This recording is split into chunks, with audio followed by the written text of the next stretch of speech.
Anvers, son histoire, son port, sa grande place, son prince. Son prince. Inutile d'aller vérifier, le prince d'Anvers n'existe pas.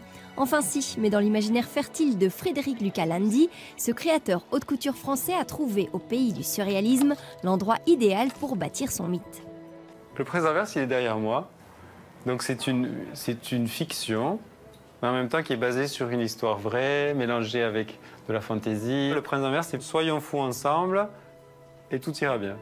Son château, c'est une charmante bâtisse du vieil Anvers qui, toujours selon la légende, aurait appartenu à l'un de ses ancêtres. Quand j'ai pu l'acheter, je l'ai regardé comme quand je reçois une cliente de haute couture.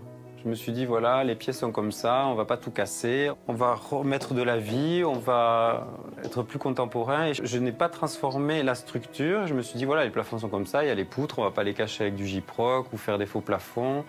On va juste chercher les couleurs qui vont mettre en valeur tous ces volumes, toutes ces géométries et rajouter des tableaux, des tentures pour que ça donne vie. En fait, j'ai habillé la maison. Au rez-de-chaussée, il y vend objets et vêtements marqués de sa noble effigie.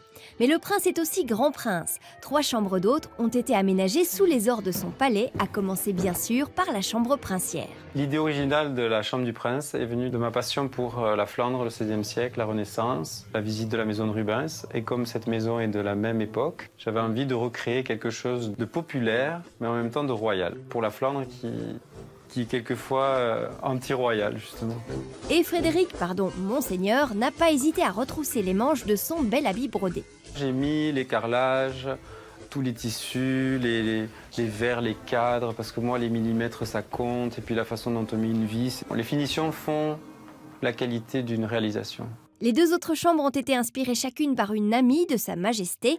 Elsa et autres réponses qui nous regardaient. Rendez-vous dans la chambre de la princesse. Frédéric s'est inspiré de mon côté baroque et de mon côté rose pour créer cette chambre. Ça rejoint évidemment les robes que Frédéric me fait pour mes spectacles. Là, c'est un petit peu un prolongement d'une de ses créations. Autre muse, autre univers, juste au-dessus pour les plus téméraires, la chambre dite du dragon. Je suis du signe du dragon, donc il a pensé à ça, il a pensé au nuage, il a pensé à la liberté. Quand vous rentrez, vous avez l'impression de traverser un miroir. Donc ça fait vraiment l'impression de rentrer dans un monde nouveau, monde fantastique.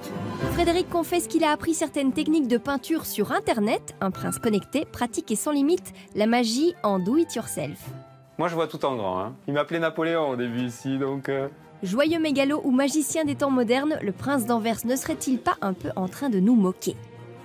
C'est pas la dérision gratuite. Je trouve qu'il faut créer des nouvelles attractions. Il faut construire le futur. Il faut laisser des choses. Et moi, je trouve que faire un conte réalité, c'est le futur. Peut-être en dormant dans ses draps percerez-vous son mystère. Au minimum, ce sera la voie royale pour de jolis rêves.